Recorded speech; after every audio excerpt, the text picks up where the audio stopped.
जुमे के दिन एक मौलवी साहब ने खुतबे में फरमाया कि औरत के एक एक बाल के नीचे 20-20 मक्कारियां छुपी होती हैं।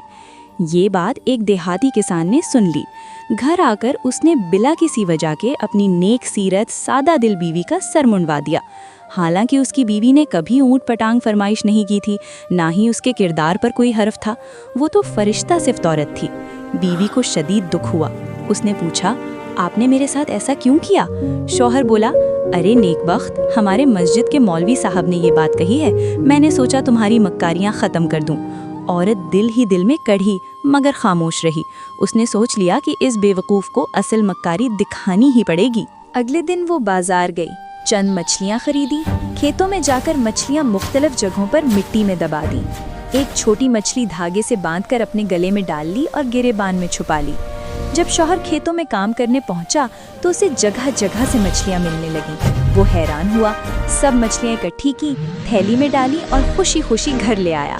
बीवी को थैली पकड़ाते हुए बोला, लो आज मछली पकाएंगे। बीवी ने मासूमियत से पूछा, इस वक्त मछली कहाँ से आ गई? शौहर बोला, खेतों में हाथ लग गई हैं।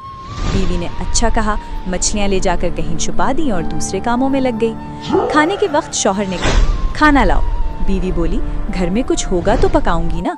शौहर गुस्से से बोला, ओए मैं मछली लाया था पकाने के लिए। बीवी ने हैरत से पूछा, कौन सी मछली? शौहर बोला, वही जो मैं खेतों से पकड़ कर लाया था। उसी वक्त बीवी ने अपने भाइयों को पैगाम भेज दिया, जल्दी आओ, मेरा शौहर पागल हो गया है। भाई आए तो औरत ने सारा माजरा सुना गया। कल मुझे गंजा कर दिया, अब कहता है खेतों में मछलियां उगाई हैं।